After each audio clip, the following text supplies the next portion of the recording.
Со маркетите веќе имавме средба во кабинетот на премиерот и се договоривме да не ги покачуваат неосновано цените на производите, односно во исто така договоривме дека овој период ќе имаме и максимален надзор од страна на пазарната инспекција, буквално на сите маркети, дистрибутери, добавувачи, производители, да видиме каде има поголеми маржи, доколку има поголеми неосновани маржи, да можат да се намалат или да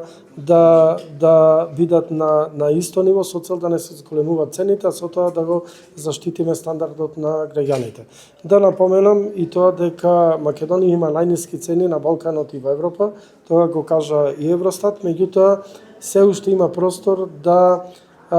инфлацијата, стапката на инфлација, која е исто така најниска на Балканот и малку е зголемена поради воениот конфликт, да оди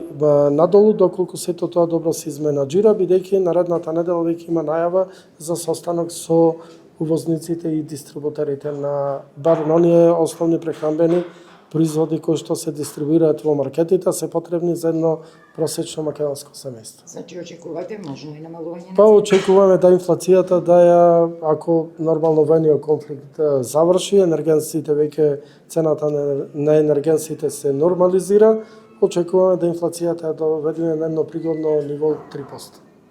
А какво е расположението во сега дистрибутерите и производителите вака според ваша проценка? Па видете, нас не интересираат пред се граѓаните, не интересираат, меѓутоа да не правиме адхок мерки и политиканство, бидејќи од такви мерки неаналитички издржани мерки се правеле големи проблеми во онака кревката економија во Македонија, кои што прават долгорочни